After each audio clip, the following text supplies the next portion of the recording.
कृष्ण से ही प्रेरित थे। भगवान कृष्ण ही सबकी आदत थे।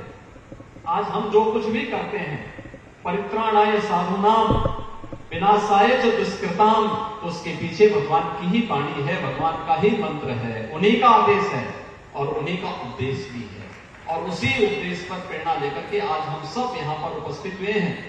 मैं इस अवसर पर ब्रजतीर्थ विकास परिषद की समग्र विकास की जो व्यापक कार्य योजना यहाँ के जनप्रतिनिधियों के साथ मिलकर के ब्रजतीर्थ विकास परिषद लेकर के चल रहा है, वो एक समग्र विकास की है। यहाँ का आध्यात्मिक विकास भी, यहाँ का सांस्कृतिक विकास भी और आधुनिक विकास के इस मॉडल के रूप में प्रस्तुत करना जो आज की आवश्यकता है। हम कहीं पिछड़ न जाए। आपने देखा होगा प्रधानमंत्री मोदी जी भारत की इसी आध्यात्मिक और सांस्कृतिक विरासत को वैश्विक मंच पर किस रूप में लेकर के जा रहे हैं। योग को विश्व योग दिवस के रूप में स्थापित करना, 21 जून की तिथि विश्व योग के दिवस के रूप में पूरी दुनिया के सामने आ जा चुकी है। कुंभ, प्रयागराज कुंभ, यूनेस्को ने उसे विश्व की एक सांस्कृतिक धरोहर के रूप में, मानवता की सांस्कृतिक धरोहर के रूप में मान्यता दी। और यही नहीं, विगत वर्ष तो हमें वृंदावन के वैष्णव कुंभ को भी आयोजित करने का सौभाग्य प्राप्त हुआ था। देखिए राधे रानी की क्या कृपा थी। इन पूज्य संतों के सानिध्य में जब यहां पर वृंदावन का वैष्णव कुंभ संपन्न हो रहा था, कोरोना की आहट थी दुनिया के अंदर, और जिस दिन तक यहां पर पूज्य संतों की उपस्थिति में राधे रानी की कृपा से, यमुना महारानी की कृपा से, जिस दिन तक पूज्य संतों का वैष्णव कुंभ था, तब तक उत्तर प्रदेश में कहीं भी कोरोना नहीं था। और जैसे ही संतों के कैंप उठे, उसके बाद कोरोना की आहट आती गई। आपने देखा होगा उसके बाद कितनी भीषण संक्रमण इस महामारी की फैलते हुए दिखाई दी थी। लेकिन हम लोग, ईश्वर की कृपा थी, आप सबका सहयोग था, हम लोगों ने कोरोना महामारी को भी नियंत्रित किया, बेहतर प्रबंधन करने का प्रयास किया और आज हम लोग इसको लगभग नियंत्रित कर चुके हैं। लेकिन सावधानी और सतर्कता अत्यंत आवश्यक है। आज उत्तर प्रदेश एक नई दिशा की ओर आगे बढ़ रहा है। काशी में काशी विश्वनाथ धाम, आपने देखा होगा अकेले सावन के महीने में 1 करोड़ श्रद्धालु काशी में गए थे, काशी विश्वनाथ धाम दर्शन करने के लिए। एक महीने में 1 करोड़ श्रद्धालु। और यही नहीं, अयोध्या में भगवान श्री राम की जन्मभूमि बनने के साथ ही अयोध्या भी अब एक बार फिर से हमें त्रेता युग की याद को स्मरण कराती है।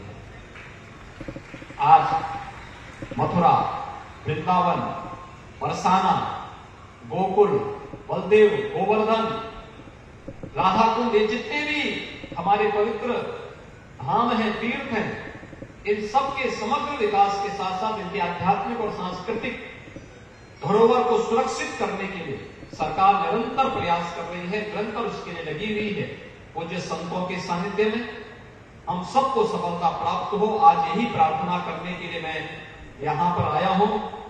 मां के बिहारी की कृपा हम सब पर बनी रहे, उत्तर प्रदेश वासियों पर, देशवासियों पर बनी रहे और हम एक अच्छी दिशा में, सकारात्मक दिशा में अपने देश के लिए, अपने धर्म के लिए और देश और प्रदेश की जनता के कल्याण के बारे में सोचते रहें, उनके लिए कार्य करते रहें। इस विश्वास के साथ श्री कृष्ण जन्मोत्सव की आप सबको मैं हृदय से बधाई देता हूं, आप सबको मैं हृदय से अभिनंदन करता हूं और यही बांके बिहारी से प्रार्थना करता हूं कि इनकी कृपा हम सब पर सदैव बनी रहे, हम लोक कल्याण के लिए अपने आप को समर्पित भाव के साथ आगे बढ़ा सकें। इस भाव के साथ मैं मंगलम परिवार को अन्नपूर्णा भोजनालय के कार्यक्रम को यहां पर सफलतापूर्वक संचालन करने के लिए हृदय से अभिनंदन करते हुए अपनी अग्रिम शुभकामनाएं भी देता हूं, बधाई भी देता हूं और विश्वास करता हूं कि हम सब मिलकर के इस पवित्र धाम को और भी पवित्रतम स्तर पर ले जाकर के आम जन की भावनाओं को सम्मान दे सके, उनकी आस्था को एक नई ऊंचाइयां प्रदान कर सके।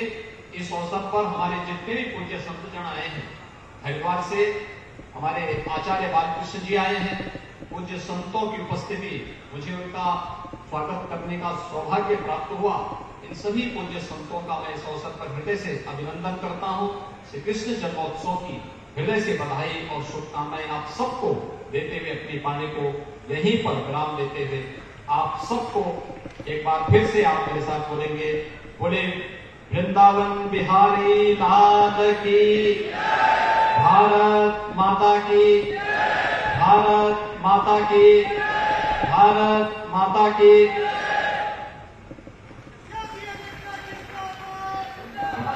धन्यवाद और आभार माननीय आपके आशीर्वचनों के लिए, प्रेरणादायी शब्दों के लिए। और मैं माननीय तो मथुरा से सीएम योगी आदित्यनाथ को सुन रहे थे आप। अन्नपूर्णा भोजनालय का उन्होंने उद्घाटन किया, यहां मौजूद लोगों को संबोधित किया, संतों से मुलाकात की, बताया कि सरकार कैसे अयोध्या, मथुरा और काशी का विकास कर रही है। साथ ही साथ आज अपने बलिया दौरे का भी जिक्र किया। उन्होंने कहा कि आज बलिया बलिदान दिवस है, वहां उस कार्यक्रम में शामिल होने के बाद मैं सीधा मथुरा भगवान कृष्ण की नगरी आया हूं और आज शाम को कृष्ण जन्मोत्सव कार्यक्रम में भी सीएम योगी आदित्यनाथ शामिल होंगे। लेकिन उससे पहले अन्नपूर्णा कैंटीन का उद्घाटन करने के बाद यहां मौजूद लोगों को संबोधित करते हुए तमाम बातों का उन्होंने जिक्र किया।